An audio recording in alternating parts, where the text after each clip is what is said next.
Now today we shall discussing about potential energy. In previous lecture we discuss electric potential. This article number 8.3 on page number 188.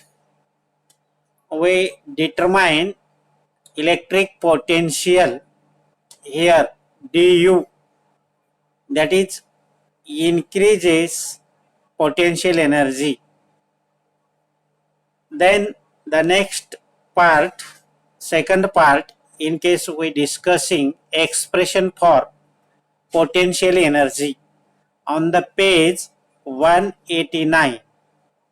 Here given a positive charge Q. Take here origin positive charge Q. Then its electric lines of force in all possible direction spread, as well as electric lines, electric intensity lines. Now here take only one line, that is here as like this line is take here for studying about expression for potential energy. This line is called as electric intensity line or electric field line, and also it is called as electric lines of force. Now taking another charge, test charge. Here given test charge, this test charge, positive charge, small positive charge come from infinity to at point A. काय लक्षात आलं? काय लक्षात आलं? आवाज? हा, तर इथे एक आपण पॉझिटिव्ह चार्ज घेतलेला आहे ओरिजिनली या ठिकाणी, आणि तो स्टॅटिक चार्ज आहे प्लेस ॲट ओरिजिन, तो हलत नाही आहे, तो या ठिकाणी फिक्स आहे. आणि हा static charge spread electric field or electric lines of force in all possible direction असं बाहेर तो स्प्रेड करतो. आपण त्यातली एक लाईन्स ऑफ फोर्स घेतलेली आहे किंवा त्यालाच इलेक्ट्रिक इंटेन्सिटी लाईन असंही म्हणतो आपण. पहा इथे दाखवलेलं आहे लाईन्स ऑफ फोर्स, इथे एफ हे पण दाखवलेलं आहे आणि इथे ई पण दाखवलेलं आहे. त्या एकाच लाईनला आपण दोन नावाने हाक मारू शकतो. तर मग आता काय केलेलं आहे, नाव टेक अ टेस्ट चार्ज किंवा स्मॉल पॉझिटिव्ह चार्ज, आणि तो कुठून येतो, ॲट इन्फिनिटी टू इन्फिनिटी दुरून येतो, आणि तो कुठे घुसतो, या इलेक्ट्रिक फील्ड मध्ये घुसतो या ठिकाणी. मग निश्चित इथे काय होतं, हा पॉझिटिव्ह चार्ज स्ट्रॉंग आहे, हा छोटासा पॉझिटिव्ह चार्ज आहे at a distance small R r1. What happen, काय घडू शकतं सांगता येईल का कुणाला?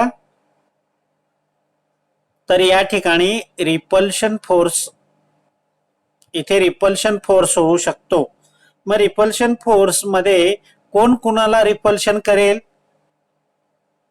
Here this positive Q, capital Q हा स्ट्रॉंग आहे, हा positive Q is greater than test charge. दोघेही पॉझिटिव्ह आहेत, पण हा स्मॉल आहे, हा मोठा आहे, या कारणाने रिपल्शन असं होईल.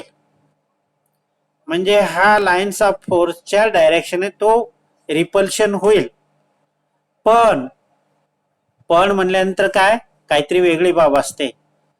पण तो सुरुवातीला इन्फिनिटी डिस्टन्सहून येतो, बाहेरून येतो ॲट पॉइंट ए या ठिकाणी, आणि ए या ठिकाणाहून त्याचं मोशन आपण टुवर्ड्स बी करतो.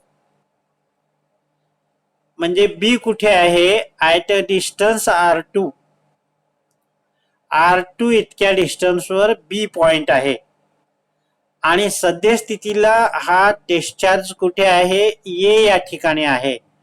म्हणजेच डिस्टन्स किती आहे, R1 आहे डिस्टन्स.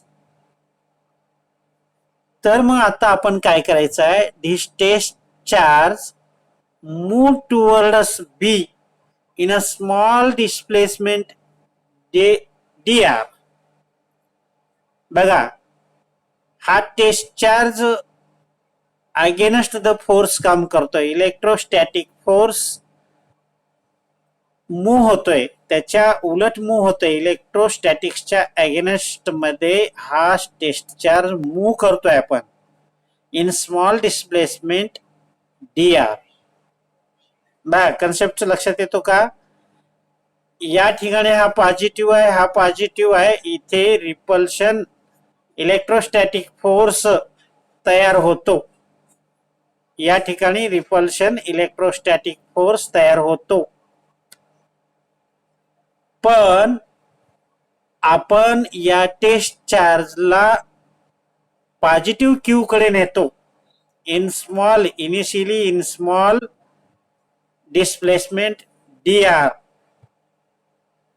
तर मग इथे वर्क डन घडतं. Here work is done.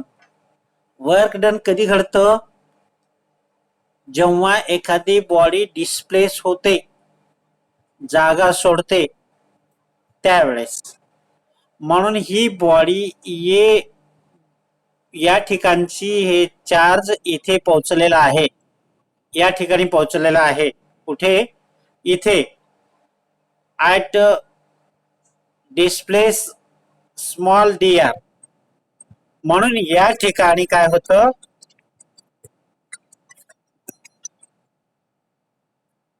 हा, तर या ठिकाणी काय होतो, work is done. Here work is done and this work done is the against of the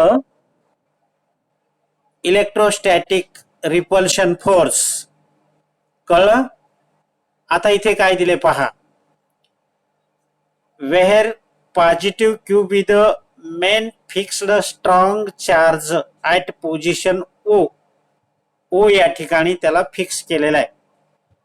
It is its electric field E, ही spread in all possible direction around it. इथे दाखवलेला पहा हे. Next, now take only one electric field of line किंवा electric lines of force, ती एक घेतली अशी आपण. त्यानंतर now take a small test charge. हा टेस्ट चार्ज घेतलेला आहे, initially placed at point A या ठिकाणी ठेवलेला आहे, at distance R1 from the origin किंवा from positive Q in the electric field. लक्षात आलं? तर अशा टाईपची प्रोसिजर झाली. पुढे काय म्हणलंय, in this case repulsive electrostatic force Fe are produces in between. या दोघांमध्ये इलेक्ट्रोस्टॅटिक फोर्स हा घडतो आणि तो काय, रिपल्शन. म्हणजे याची ताकद जास्त आहे, हा मोठा आहे, म्हणजे हा फोर्स या डायरेक्शनने जाईल आणि हा या डायरेक्शनने फोर्स जाईल. तर हा टेस्ट चार्ज मात्र तो या डायरेक्शनने येतोय, म्हणजे वर्क डन घडतं, डिस्प्लेस होतो या डायरेक्शननी आणि डिस्प्लेस होतो म्हणजेच वर्क डन घडतं. आणि फोर्सची ही डायरेक्शन आणि डब्ल्यू ची ही डायरेक्शन, दोघांमध्ये अपोजिट डायरेक्शन आहे. नेक्स्ट पॉइंट काय म्हणले, but now we move the small charge किंवा test charge in small displacement dr from A towards B. A पासून बी च्या डायरेक्शन मध्ये तो जात आहे. मग आता पुढे बघूया नेक्स्ट पेज. हा नेक्स्ट पेजवर काय म्हणतंय आणि तो कसा जातोय टुवर्ड्स बी कडे जातोय in small displacement D R, म्हणजे अगेन्स्ट द रिपल्शन किंवा repulsive electrostatic force F E. कळलं? हा. Thus in this case work is done, आणि हा वर्क डन घडतो against the repulsive electrostatic force. म्हणजेच इथे वर्क डन असा घडतो, इथे जो निगेटिव्ह साइन दिलेला आहे the opposite direction in between, कोणामध्ये फोर्स अँड डिस्प्लेसमेंट, यामध्ये अपोजिट डायरेक्शन आहे म्हणून तो निगेटिव्ह साइन दाखवलेला आहे. मग आता आपल्याला माहित आहे which is equal to increase in potential energy of the system. सुरुवातीला त्या सिस्टीमची पोटेन्शियल एनर्जी किती होती? लो होती. आता वर्क डन घडल्यामुळे तिथे काय झाली? इन्क्रीजेस झालेली आहे. इन्क्रीज द पोटेन्शियल एनर्जी, किंवा इथे वर्क डनचं किंमत सांगितलंय work done equal to force into displacement. हा निगेटिव्ह साइन आहे, opposite direction in between force and displacement D R मध्ये, आणि यालाच आपण पोटेन्शियल एनर्जी म्हणतो, यालाच डी यू म्हणतो. म्हणजेच work done is equal to D U equal to PE, potential energy. मग काय म्हणले ते work done is the form of potential energy, किंवा potential energy is the form of work done, असं अपोजिटली बोलता येतं. असो, तर निगेटिव्ह साइनचं तुम्हाला लक्षात आलं. ठीक आहे. आता पुढे इथे डी यू म्हणजे पोटेन्शियल एनर्जीच आहे, इथे एक्सप्रेशन घेतलेलं आहे. आता पुढे काय करायचं आहे, हा डी यू हा कुठला आहे? हा डी यू डायग्राम मध्ये तुमच्या माहिती असतो ए टू बी कडे चाललेला आहे, बी पर्यंत पोहोचलेला नाही आहे. आता त्याची सुरुवात स्मॉल डिस्प्लेसमेंट डेल आर झालेला आहे, डी आर झालेला आहे. असे D R number of D R आहेत डिस्प्लेसमेंट बी पर्यंत जाण्यासाठी. म्हणून इथे आपण नाव टेकिंग टोटल पोटेन्शियल एनर्जी घेण्यासाठी taking integration on both side. बघा, आणि लिमिट ए टू बी, तुम्हाला माहित आहे मॅथ मध्ये हे इंटिग्रेशन कसं सॉल्व्ह करायचं. तर एफ ची किंमत इथे फोर्स, इलेक्ट्रोस्टॅटिक फोर्स ची किंमत ही माहिती आहे तुम्हाला.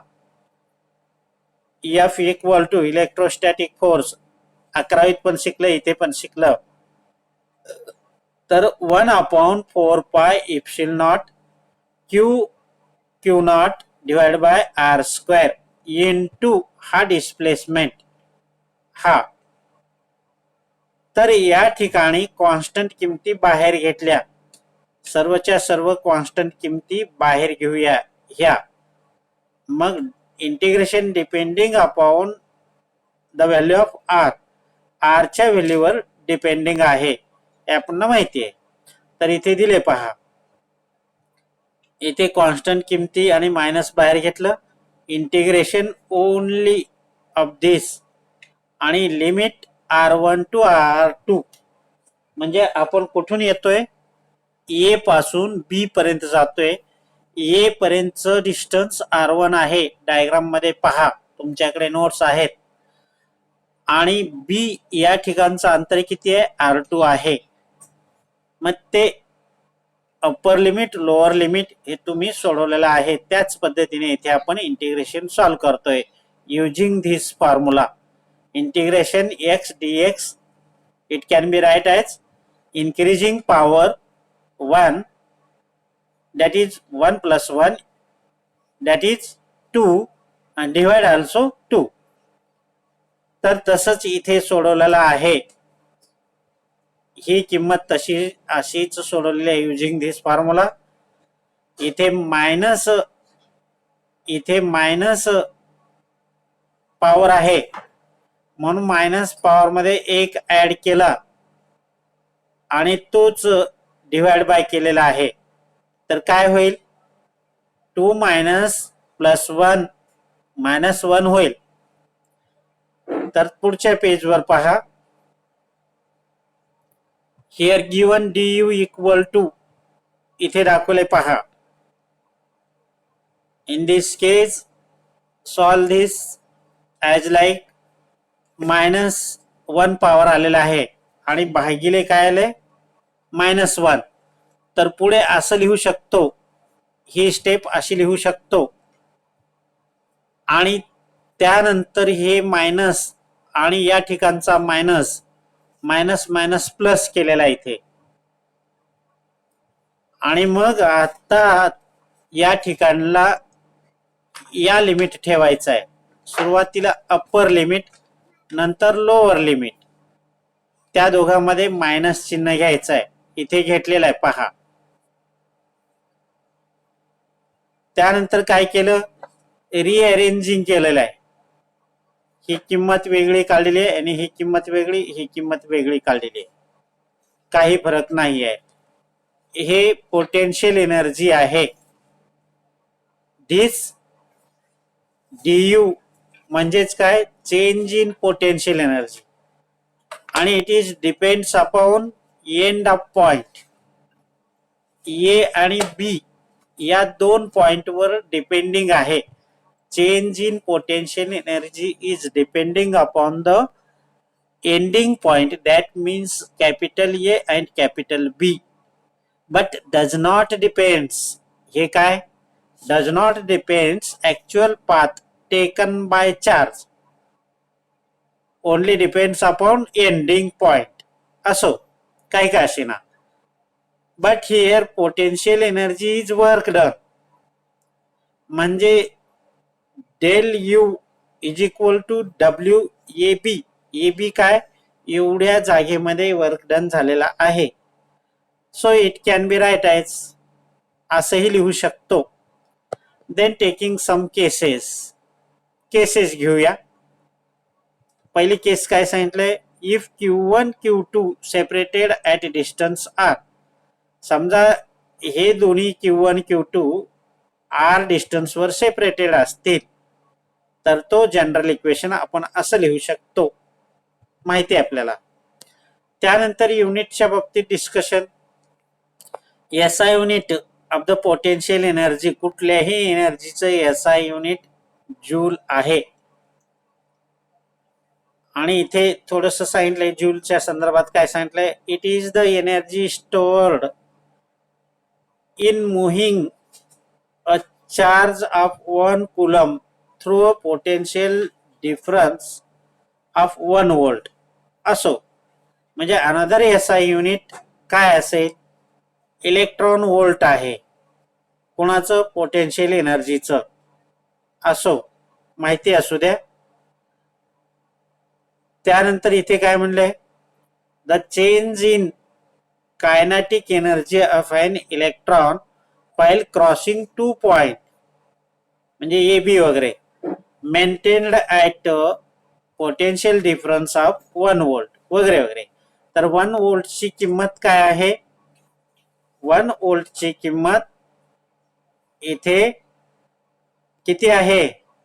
1.6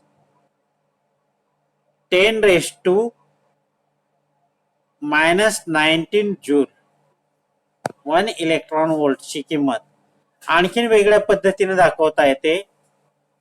1 मेगा इलेक्ट्रॉन किंवा मिली म्हणले, मिली, मेगा नाही, मेगा असेल तर कॅपिटल, स्मॉल लेटर मध्ये मिली इलेक्ट्रॉन व्होल्ट, म्हणजे मिलीची किंमत ठेवली इथे आणि रिअरेंज केलं.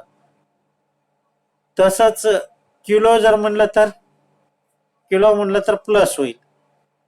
असं वेगवेगळे जे इथे प्रिफिक्स घेतले तर त्यांची ते किंमत ठेवून आपणला ती व्हॅल्यू नोटिंग करता येते. अशा टाईपचं हे युनिट आणि त्यांच्या थोड्याशा व्हॅल्यू पण आपण इथे बघितलेला आहे आणि इथे आपण पोटेन्शियल एनर्जी एक्सप्रेशन तयार केलेलं आहे. नेक्स्ट इन केस टेकिंग पुढचा पॉइंट,